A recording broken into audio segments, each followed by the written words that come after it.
Hello. Ready for Joe's ridiculous tale? Let's go. Joe did 370 laps yesterday. He can be a lap master daily. A person's potential shows up when pushed, and Joe had no idea he could achieve such a miracle. So he had to adapt, but he didn't expect to spin 360 degrees and still have no improvement in skills.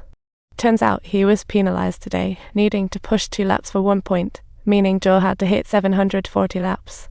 That's crazy. Despite feeling anxious, Joe just wanted to survive, so he pushed with all his might like a machine.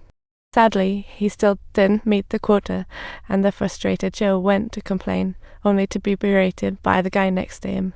Hearing all this, Joe felt guilty, and while reflecting, the mallard chimed in Joe only managed 273 laps today. This might be why Joe lacked motivation, and the company decided to pair him up with the new buddy.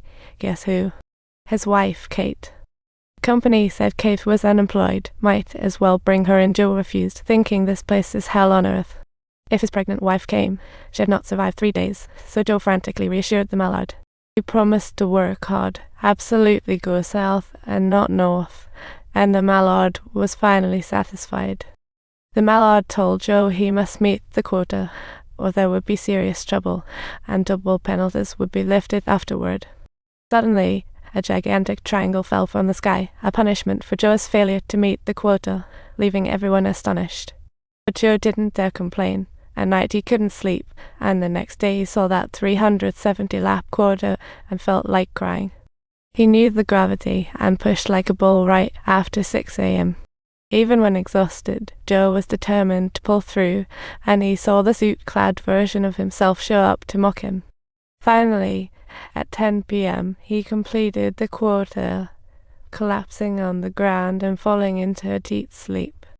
When Joe woke up again, the mallard said it was pleased with his performance and planned to reward him, but not with the old pen. Instead, he saw his wife holding baby in the delivery room, reigniting Joe's will to life. He wanted to see his baby and hold him, so Joe asked Alex how he got out. Eager to live, Joe discovered a way from the man telling him about that blind spot in the surveillance. It seemed the previous man found the way out through there. Joe carefully examined the wall. Finally, he found a circle. There might have been a hole before. Though unsure how the last guy did it, Joe felt a flicker of hope. Using the pen given by the mallard, he started digging. Indeed, a crack began to appear as time passed. Every day, that hole got bigger and bigger, and Joe believed he could escape, so he said goodbye and dove in. He fumbled through the darkness until suddenly he saw light. Joe found himself back in that room, and the hole he dug was filled. The mallard said Joe's escape attempt caused trouble, but wouldn't punish him, instead punishing someone named the Looker. The mallard told Joe everyone faced punishment today, aiming for 1,000 laps, so Joe asked the man quickly. He heard screams from the other side of the wall and learned the guy's head was broken, painfully telling Joe this place is run by an AI. Everything is maintained by algorithms. They are all played by a computer, and the man is partly to blame as he wrote the algorithm. Unexpectedly, once the algorithm was done, it included him in the control. Since this is an algorithm, Joe suddenly had a bright. The algorithm works by program rules, and programs have rules and loopholes. So Joe thought of a plan and boldly spoke up. Nobody can finish today's 1,000 laps, so why not just skip it? Well, all be zeros, and see how the algorithm must. I'd rather enjoy it as a ghost than be a fake. Echoes rose from all sides. Everyone was worn out.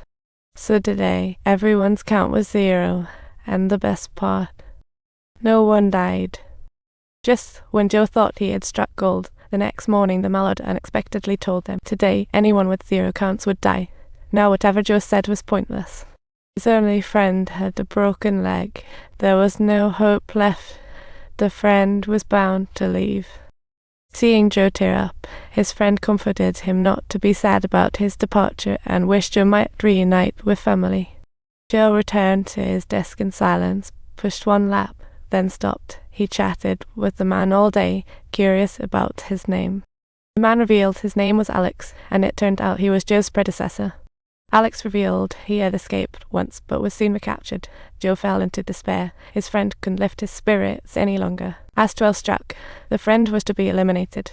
Joe agonized, tortured by hearing his last words and the friend scream. When Joe made up his mind, he realized he couldn't escape and thought that it's better to end it than suffer. Joe told the Mallard he was giving up, and it immediately agreed. The door opened, and 12 people holding tablets walked in. Joe tried to gather information from them, but they didn't respond at all. One guy was whistling and brushed Joe off, showing no intentions of interacting with him at all. As he slowly put on gloves, he seemed to relish the moment. It was just too silly and cute. Then he said, every time an employee gets terminated, it requires 12 people to be present.